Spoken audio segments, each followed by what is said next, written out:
Dice así, Joel capítulo 3, porque aquí que en aquellos días y en aquel tiempo en que haré volver la cautividad de Judá y de Jerusalén, reuniré a todas las naciones y las haré descender al valle de Josafat, y allí entraré en juicio con ellas a causa de mi pueblo y de Israel mi heredad, a quien ellas esparcieron entre las naciones y repartieron mi tierra y echaron suertes sobre mi pueblo y dieron los niños por una ramera y vendieron las niñas por vino para beber. Y también que tengo yo contra vosotras, Tiro y Sidón, y todo el territorio de Filistea, ¿queréis vengaros de mí? Y si de mí os vengáis, bien pronto haré yo recaer la paga sobre vuestra cabeza, porque habéis llevado mi plata y mi oro y mis cosas preciosas y hermosas, metisteis en vuestros templos y vendisteis los hijos de Judá y los hijos de Jerusalén a los hijos de los griegos para alejarlos de su tierra. Bueno, como hemos visto, Joel nos enfoca los eventos del futuro, ¿verdad? Aquellos eventos como el derramamiento del Espíritu Santo que vimos en la lección anterior, pero también hablé de que se enfoca mucho en el día del Señor. Y es más, une el derramamiento del Espíritu Santo como el día del Señor. Y así lo hacen en Hechos. En Hechos también se refieren como el derramamiento del Espíritu Santo como una evidencia de los últimos días. En esta ocasión vamos a ahondar un poco más sobre el día del Señor. Este capítulo 3 vamos a ver dos cosas: juicio y restauración. Juicio para las naciones paganas y restauración o promesa de restauración para el pueblo de Israel. Aquí venimos mezclando elementos contemporáneos y elementos del futuro o elementos escatológicos. Bueno, ustedes tienen ahí ya un cuestionario con el cual nos vamos a guiar, y en la parte de atrás, si usted quiere, puede ir colocando ahí sus respuestas. La primera pregunta que vamos a resolver es qué cosas hará el Señor en aquellos días, según el versículo 1 y versículo 2. ¿Qué cosas va a hacer el Señor en aquellos días? Pueden revisarlo. Yo aquí en aquellos días y en aquel tiempo haré volver la cautividad de Judá y de Jerusalén. Pero algo más en el verso 2, ¿verdad? Además de eliminar la cautividad, ¿qué promete?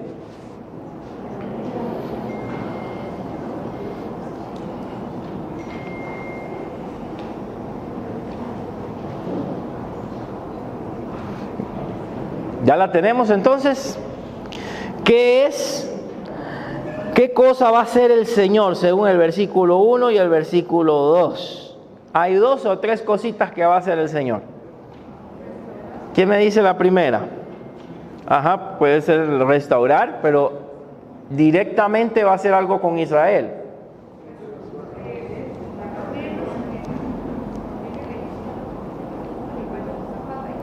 Reunir a las naciones, ese sería el 2.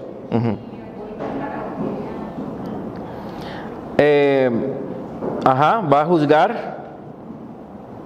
juzgar a las naciones. Entonces, el primero está en el verso 1. ¿Cuál sería el primero? Para ir en orden. Va a cambiar la suerte. ¿Y cuál era la mala suerte de Israel? ¿Qué le pasaba? ¿Qué el Señor hacía con ellos? ¿A dónde los llevaba?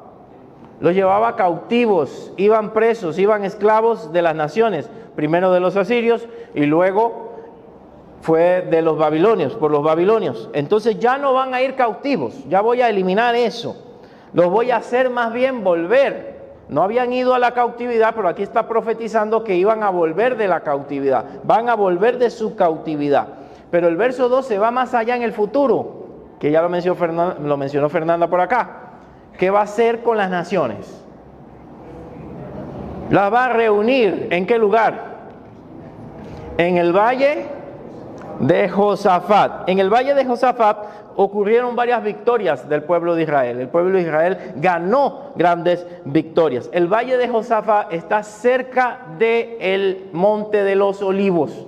Entonces, eso es muy interesante, porque Jesús ascendió ¿a dónde? Donde se supone que estaba por el Monte de los Olivos y oró también en el Monte de los Olivos. Entonces, puede ser que en su venida sea en el Monte de los Olivos y ahí va a llevar a las naciones para juzgarlas. En Mateo, ¿se acuerda dónde se menciona el juicio a las naciones? Generalmente no sabemos Mateo 24, que habla de la gran tribulación o los tiempos finales, pero Mateo 25, puede revisar, se habla del juicio a las naciones, donde el Señor divide a las ovejas de los cabritos, o sea, los buenos de los malos. Mateo capítulo 25. Dice que van a ser reunidos en un lugar, aquí nos dice el nombre del lugar, el Valle de Josafat, muy cerca del Monte de los Olivos. Ahí lo va a reunir, probablemente no a todas las naciones, pero tal vez representantes de las naciones o líderes de las naciones, y va a entrar en juicio contra ellas por todo lo que han hecho a su pueblo Israel. Si esto es profético, tal vez está hablando de los tiempos del fin, donde se levanten por última vez contra el pueblo de Israel, como nos dice Apocalipsis, y ahí los va a reunir para juzgarlo, como menciona Mateo capítulo 25. ¿Ok? Ahora, me van llevando, entonces, él habla de cosas presentes, recuerde eso, contemporáneas, cosas que están por suceder en los últimos 50 o 100 años, pero también se traslada al fin del mundo. Entonces a veces hay que distinguir entre qué está hablando para el tiempo contemporáneo y qué es para el futuro. Seguimos con el 2. ¿Por qué razón va a ser esto? Según el versículo 3. ¿Qué hicieron con Israel? Lo dispersaron, echaron suerte sobre ellos, pero hay algo aquí muy interesante, bien directo y que puede aplicarse a los días de hoy.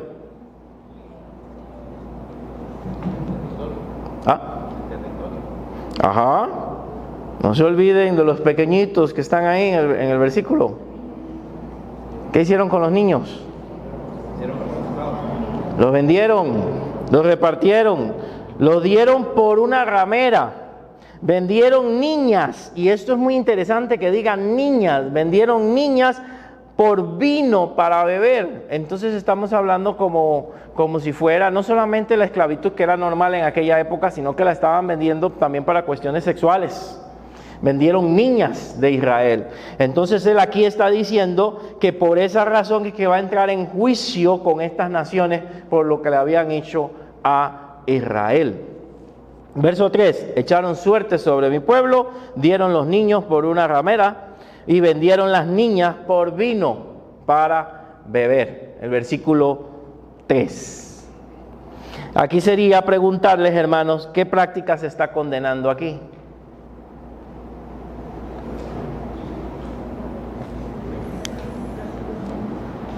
¿Qué está condenando el Señor? No tengan miedo, no van a salir en la grabación. No se preocupe. No los voy a regañar tampoco. ¿Qué está condenando el Señor? ¿Qué hicieron? ¿Qué estaban haciendo?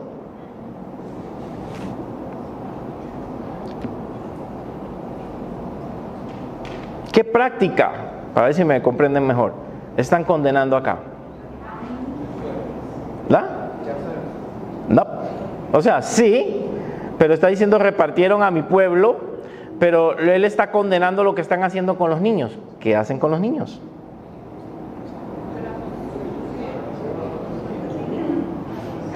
Los están traficando, los están vendiendo, los están vendiendo como esclavos a niños. Entonces, si eso lo aplicamos hoy en día, ¿de qué estamos hablando? Trata de esclavos, estamos hablando del tráfico de personas humanos. Todo eso es condenado acá. La esclavitud todavía sigue presente en nuestros días. Ahora, ¿qué aprendemos sobre el carácter de Dios en estos versículos? ¿Cómo es Dios? Por ahí lo mencionaron. Justo. Dios es justo. Y como están haciendo algo incorrecto y algo injusto, Él está diciendo que los va a juzgar por sus actos.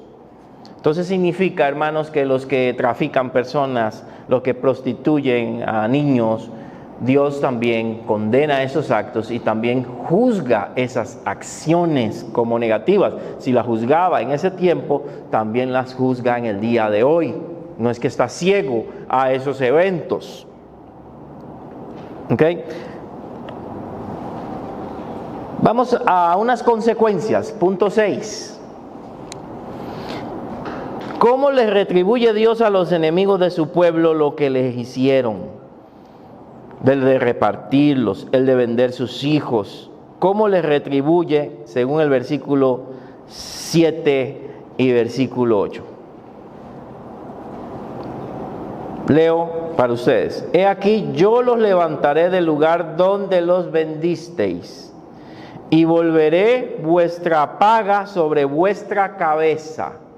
Volveré su paga sobre vuestra cabeza. Y venderé vuestros hijos y vuestras hijas a los hijos de Judá.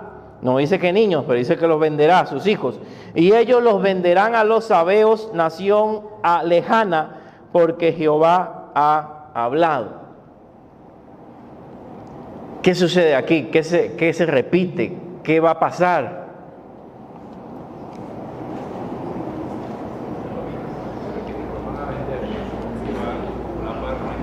La misma moneda los van a vender a ellos.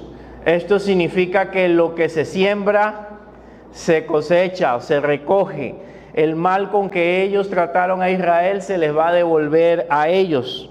Eso también aplica, hermanos, hoy en día, y dice la Biblia que lo que sembramos nosotros también cosechamos. El mal que alguien hace hacia otra persona, en algún momento, la gente dice que la vida, pero es Dios, se devuelve la retribución de lo que se hizo. Si sembramos cosas buenas, vamos a cosechar cosas buenas, pero si sembramos cosas malas, lo que vamos a cosechar son cosas negativas. Y aquí estas personas o estas naciones se les dice que así mismo les van a pasar, les van a vender sus hijos también, se los van a esparcir también. Esa va a ser la consecuencia. El pecado siempre va a traer consecuencia.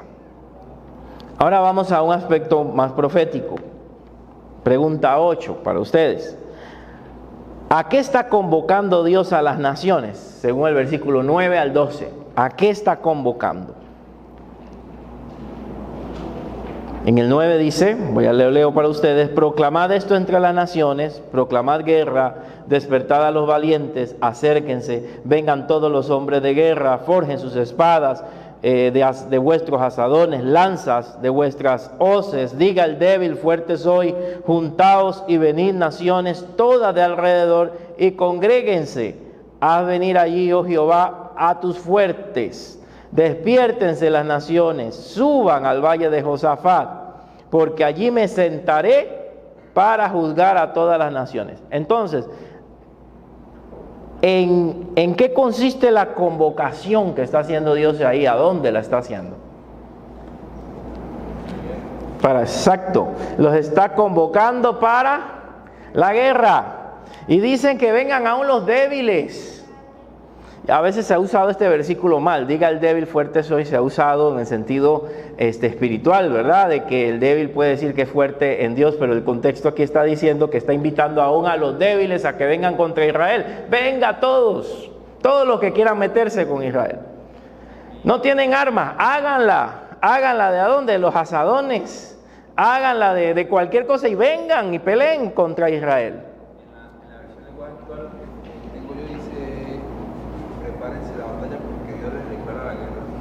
Exacto, y por ahí otras versiones dice guerra santa, que es peor el asunto, ¿verdad? Se puede traducir como guerra santa o guerra santificada. De ahí se ha tomado la idea también de la guerra santa, que se ha sacado de contexto. Despierten las naciones. Entonces la convocación es a la guerra. Vengan y ataquen a Israel. Y usted sabe que eso es muy común en toda la historia de Israel, que la citeen, que la ataquen, que traten de destruirla. Cuando estudiamos Apocalipsis vemos que uno de los últimos eventos va a ser que las naciones se levantan para ir contra Israel y la sitian para atacarla.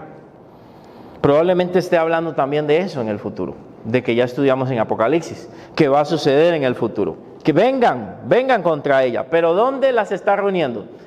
Aprendamos ese nombre hoy. ¿A dónde? En el valle de Josafat. Josafat fue un rey de Israel.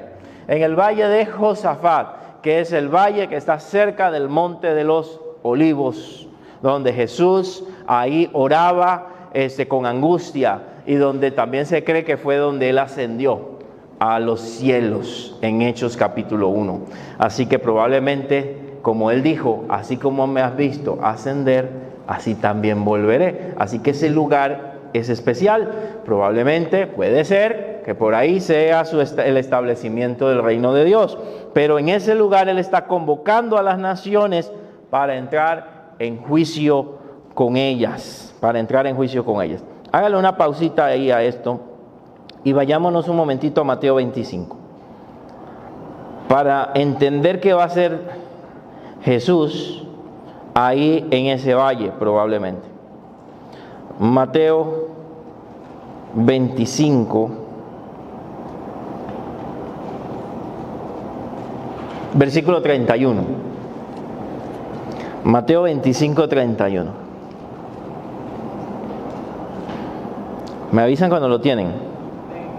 Dice que cuando el Hijo del Hombre venga en su gloria y todos los santos ángeles con él, entonces se sentará en su trono de gloria y serán reunidas delante de él todas las naciones, como aquí se está profetizando en Joel, y apartará los unos de los otros como aparta el pastor las ovejas de los cabritos, y pondrá las ovejas a su derecha y a los cabritos a su izquierda. Y entonces él dirá a los de su derecha: vengan benditos de mi Padre, heredad del reino preparado para vosotros desde la fundación del mundo, porque tuve hambre y me diste de comer, tuve sed y me diste de beber, fui forastero y me recogiste. Entonces estuve desnudo y me cubriste, enfermo y me visitasteis, en la cárcel y vinisteis a mí. Entonces los justos le responderán, justos, ¿no?, diciendo: Señor, ¿cuándo te vimos hambriento y te sustentamos, o sediento y te dimos de beber? ¿Y cuándo te vimos forastero y te recogimos, o desnudo y te cubrimos? ¿O cuándo te vimos enfermo o en la cárcel y vinimos a ti? Y respondiendo el rey les dirá: de cierto os digo que en cuanto lo hiciste a uno de mis hermanos, o sea, los que creen en él, más pequeños, a mí lo hiciste. Pero los otros hermanos, los de la izquierda, les dirá: apartados de mí, malditos, al fuego eterno preparado para el diablo y sus ángeles. ¿Por qué? Ahí va: tuve hambre y no me diste de comer, tuve sed y no me diste de beber, fui forastero y no me recogiste, desnudo, no me cubriste, enfermo y en la cárcel y no me visitaste. Y preguntan lo mismo: ¿cuándo te vimos? ¿Verdad? En esto dice el verso 44. En el 45, de cierto os digo que cuando no lo hiciste a uno de estos más pequeños, habrá que ver quiénes son esos, tampoco a mí lo hiciste, al castigo eterno. Probablemente se esté refiriendo la gente que ha perseguido, porque también el Señor llamaba pequeños a los que han creído en Él. Aquellos que habían creído en Él. Usaba para los niños y lo usaba también para sus creyentes, los recién convertidos. Entonces, las naciones que persiguieron o persiguen a la iglesia, al pueblo de Dios y al pueblo de Israel, van a ser enjuiciadas en el tiempo final. Y aquellas que las acobijaron, que las apoyaron, que les ayudaron, van a ser premiadas. Eso es lo que se está refiriendo acá. Es el juicio, no lo olviden, no es un juicio individual, sino el juicio a las naciones. La actitud de las naciones hacia su pueblo, cómo trataron a los suyos, cómo trataron a su pueblo. Volvamos a Joel, ¿verdad? No perdamos Joel de vista. Entonces, en el 9, pensé que ya estaba más acá. En el 9 nosotros podemos entonces preguntarnos con qué los está comparando. En el versículo 13, ¿con qué los está comparando? Eso también lo vimos los que estuvimos en Apocalipsis. Hace una imagen de agricultura ahí.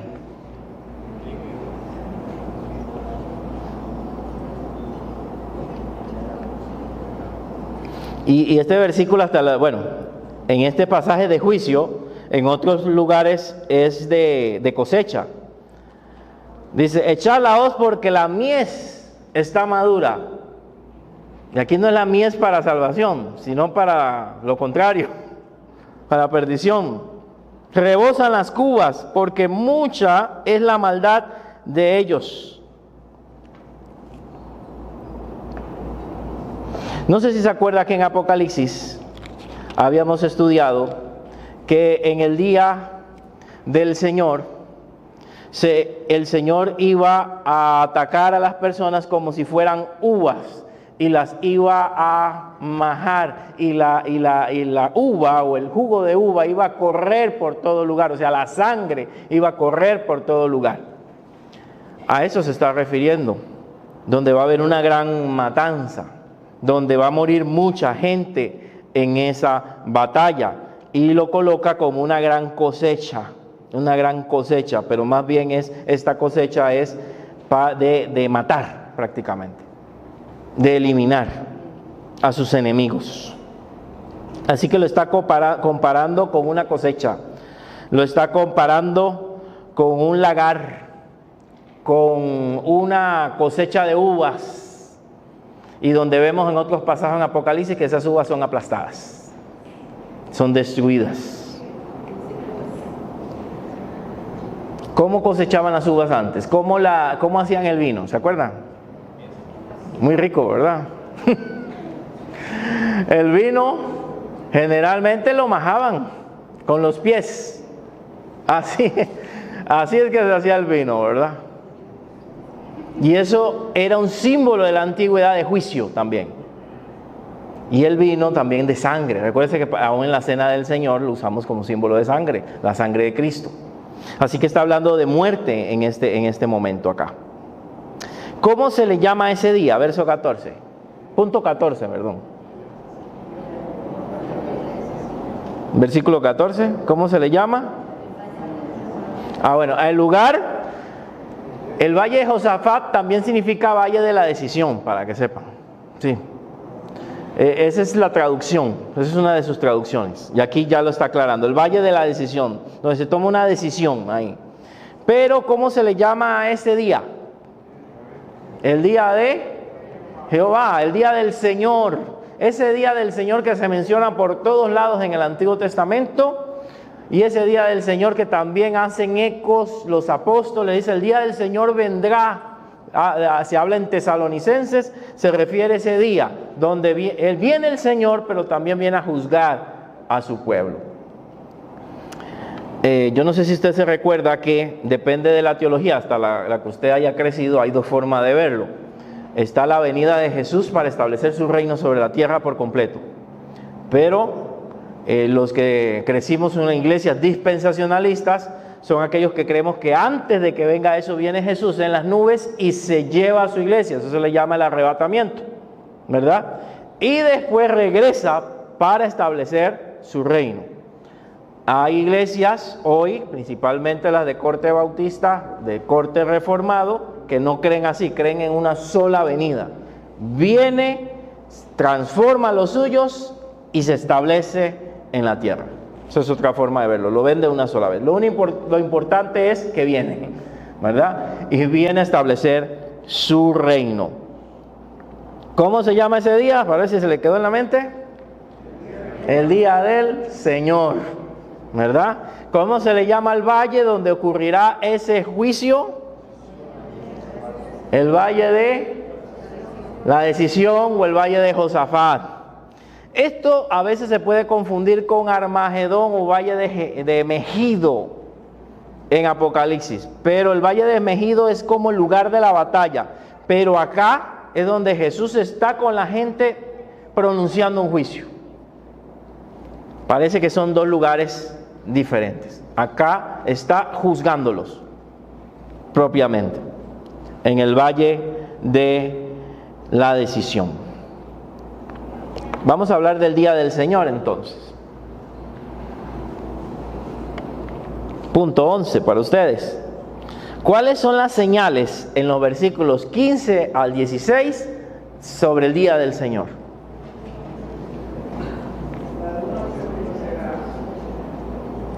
Ajá, la luna se oscurecerá y el sol, ¿verdad?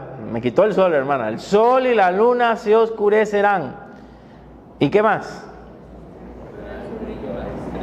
Ok, para nosotros, ¿saben? Algunos dicen, eso es imposible, pero puede ser que ocurra algo que tape las estrellas y que no se vean. De esa manera no hay resplandor de las estrellas.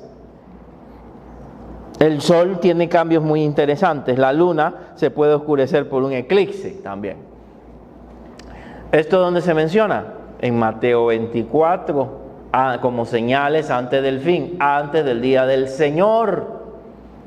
Se muestra esta señal y se añaden otras. Habrán terremotos y guerras en muchos lugares antes que venga el día del Señor. Pero se habla de la luna, el sol y la luna, que van a oscurecer y las estrellas tampoco van a dar su resplandor. Les faltó otra, hermanos, en el verso 16. Hay más señales. ¿Cuál más? Ok, ahí vamos con un cataclismo, algo que va a suceder en el cielo y en la tierra, ¿verdad? Va a temblar.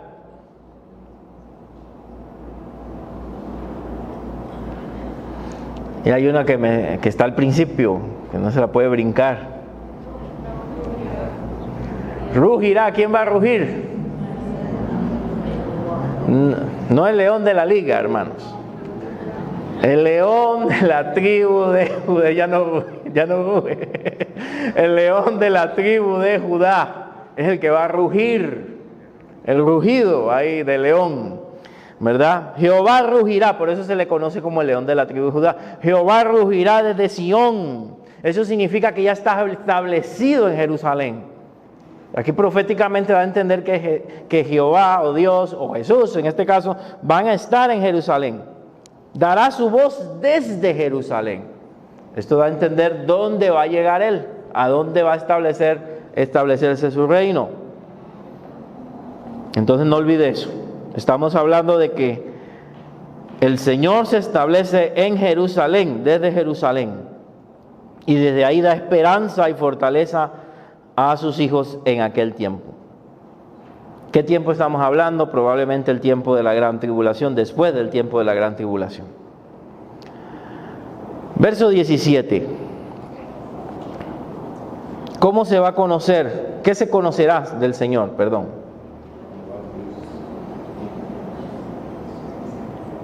¿Qué se conoce de Él? Que Él es Dios. Recuérdense que hay pasajes que dicen que el conocimiento de Jehová llenará la tierra. La tierra se llenará del conocimiento del Señor. En aquel tiempo todo el mundo sabrá que Jehová es el Señor. No como hoy que hay gente que no cree. Es evidente en su venida de que Él existe. Será evidente de que Él es el Señor. Todo el mundo conocerá de su existencia. Todo el mundo sabrá que Él es Dios. Y que escogió una ciudad, en este caso Jerusalén, otra promesa, será santa, porque hoy no es santa. Por más que profesan algunos buscar de Dios ahí, Jerusalén a veces es considerada también muy corrupta, muy corrompida, muy moderna pero corrupta. Pero Él promete que Jerusalén en los tiempos finales será santa. Y ya no van a pasar extraños por ella. Bueno, algunos teólogos dicen que esto es simbólico, que está hablando de nosotros. Y yo creo que en parte sí, pero como les enseñé en Romanos, Dios tiene un plan también para Israel. Romanos capítulo 9, donde dice que Israel será salva. Entonces Dios va a restaurar un remanente de Israel, el cual va a ser santo en los últimos tiempos. Según lo que yo entiendo, hermanos, de las Escrituras. ¿Estamos bien, hermanos? Los veo muy tristes. 18. Debo quitarles el aire porque se me duermen.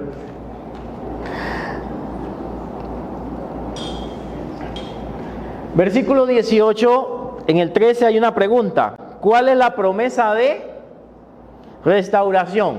Hablamos ya de juicio. Le dije que íbamos a hablar en dos partes. Una de ellas iba a ser juicio y la otra restauración. ¿Cuál es la promesa de restauración para Israel? Bueno, aquí es muy simbólico, pero ¿qué va a suceder? Recuerde que estuvimos hablando en los primeros capítulos del saltón, el revoltón, que se comían todo. Se comían toda la cosecha. Acá, ¿qué se promete?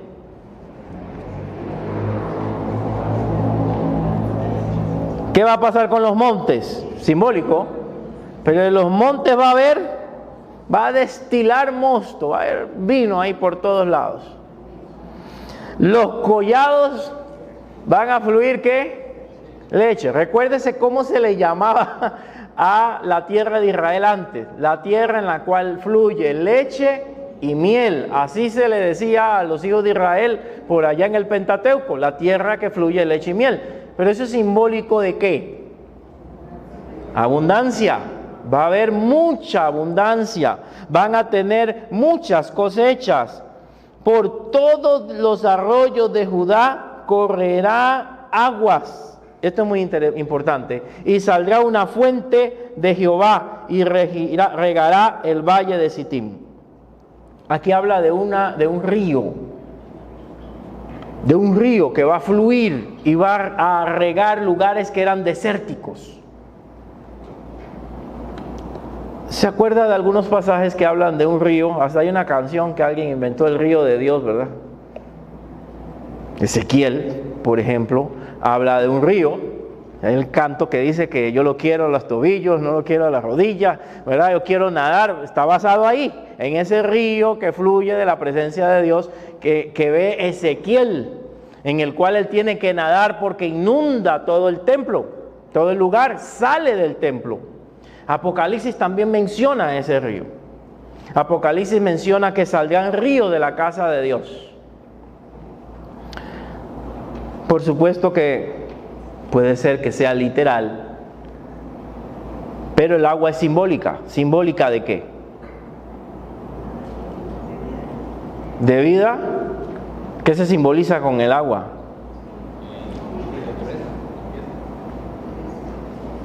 El Espíritu Santo, oí por ahí también. Recuérdese que el Señor dijo que de nuestro interior, cuando creyéramos en Él, correrían ríos de agua viva. ¿Qué le dijo a la mujer samaritana? El agua que yo te daré, no vas a tener sed jamás, porque serán ríos de agua viva. Entonces, es símbolo de vida. Es símbolo de restauración, como les dije, que menciona Apocalipsis en los últimos capítulos de la Nueva Jerusalén, donde se ven esos ríos fluir, donde se mencionan en Ezequiel, donde se ven esos ríos fluir.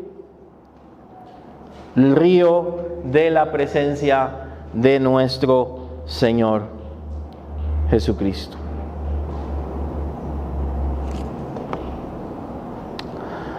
¿Ok? ¿Qué pasará con los enemigos de su pueblo? Verso 19. Serán destruidos. Se usan nombres aquí como Egipto y Edom porque eran los que en ese momento estaban haciendo más daño y fueron destruidos en esa época. Dice que se volverán un desierto asolado por la injuria hecha a los hijos de Judá, porque derramaron en su tierra sangre inocente.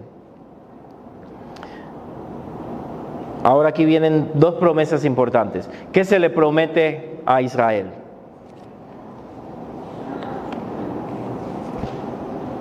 Por ahí oigo el murmullo. ¿Qué pasará con Israel? ¿Será destruida? ¿Vendrán los musulmanes y los van a echar de ahí en algún momento? ¿Qué promete el Señor para ellos? Judá será habitada para siempre y Jerusalén por generación en generación. Hay una promesa, y aunque ellos no son tan buenos, porque tampoco podemos meterle la mano en el fuego por ellos, Dios ha prometido protegerlos a través de las generaciones. De ellos vino la palabra del Señor, de ellos vino el Mesías, y Dios ha prometido protegerlos hasta que ellos abran su corazón a Dios, porque ahora están alejados del Señor. Eso es lo que promete Dios a su pueblo. Hay una promesa También en el verso 21, ¿qué habrá para su pueblo? Las versiones ahí son un poco confusas, vamos a ver si lo detecta. Limpiaré la sangre de los que no había limpiado, y Jehová morará en Sión. Ahí vuelve a rescatar la idea de que Dios se establecerá en Sión, pero también dice que va a limpiar la sangre de los que no había limpiado. ¿Qué será esto?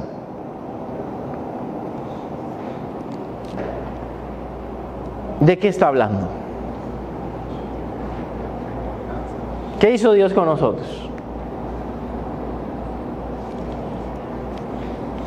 Cuando estábamos alejados, perdidos en nuestros delitos y pecados, nos perdonó. Por ahí alguien lo dijo, exacto. Perdonó, nos perdonó. Entonces dice que Él va a limpiar a los que no había limpiado. Si ya Él nos limpió a nosotros primero, está diciendo que Él se va a volver a Israel y en algún momento los va a perdonar y los va a limpiar. A los que no he limpiado todavía, los voy a limpiar. Es una promesa de restauración para Israel en el futuro. Es una promesa de conversión en el futuro. Es una promesa de limpieza para Israel. Igual, por supuesto, nos incluye a nosotros porque nacimos de la iglesia de Jerusalén, de una forma u otra. Bueno, hermanos, ahora sí. Vamos a aplicarlo. ¿Qué nos enseña el pasaje acerca de Dios y justicia? Algunos que se atrevan a decírmelo. ¿Qué nos enseña el pasaje acerca de Dios? ¿Cómo es Dios? Que el Señor es justo. Y si el Señor es justo, ¿cómo debemos ser nosotros? Justos. A Dios le gusta la justicia. Vemos que aquel que hace el mal, tarde o temprano lo va a pagar. Entonces la Biblia nos dice también que nosotros tengamos cuidado cómo sembramos, ¿verdad? Porque si sembramos para la carne, vamos a cosechar también cosas negativas. Ok, vemos a un Dios justo aquí, un Dios que juzga. ¿Qué aprendemos del juicio? ¿Qué recuerda? ¿Qué va a hacer Dios con las naciones? ¿Qué va a hacer con ellas? Ok, la va a castigar, pero antes de castigarla hay que hacer algo. La va a juzgar y antes de juzgarla hay que hacer otra cosa. La va a reunir, exacto. La va a reunir para juzgar, ok. La va a reunir para juzgarlas. ¿A dónde? Repaso.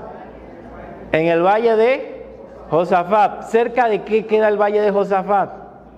Del monte de los olivos. ¿Verdad que ocurren dos cosas importantes? Que Jesús está intercediendo y que probablemente fue el monte de su ascensión a los cielos. Ahí va a ser el juicio a las naciones, ¿ok? ¿Y qué promete Dios a su pueblo al final de los tiempos? Lo va a restaurar, ¿ok? ¿Perdón? Los va a perdonar, los va a limpiar. Y va a juzgar a las naciones, por supuesto. Pero a su pueblo lo va a establecer para siempre sobre Jerusalén. De alguna forma u otra esto también tiene implicaciones para nosotros. Porque al decir que de Jerusalén saldría un río de aguas vivas, espiritualmente nosotros hemos recibido también las aguas vivas de nuestro Señor Jesucristo. También habla de limpieza. La sangre de Jesucristo también nos ha limpiado a nosotros. Al morir Él, ¿verdad? En el monte Calvario, allá en Jerusalén. Entonces de Jerusalén de alguna forma también ha salido vida para las demás naciones y para todos nosotros. Bueno, amados hermanos, entendamos algunas cosas. Que Dios es justo, que Dios ama la justicia, que Dios, a pesar de que también es misericordioso, también va a juzgar a las naciones. Va a juzgar a las naciones que han rechazado el Evangelio, pero que también han perseguido a los suyos, que han perseguido a los cristianos. Si usted puede analizar y ver en las noticias, no sé si se ha dado cuenta, dicen que la violencia hacia las iglesias, tanto protestantes como católicas en el mundo, han ido aumentando. La gente muerta por ser creyentes, los templos quemados, gente perseguidas por muchos lugares. Entonces, Dios promete juzgar a aquel que toca a alguno de sus pequeños, aquel que toca a alguno de sus hijos. Dios es justo, pero también nosotros tenemos que entender de que Dios también protege a sus hijos. No podemos juzgar, señalar, criticar, hacer daño a nuestros hermanos también, porque también Dios pelea por ellos y también juzga cuando hacemos injusticias. ¿Qué tal si oramos, hermanos, en esta, iba a decir mañana, según yo estoy en el domingo, en esta noche, hermanos?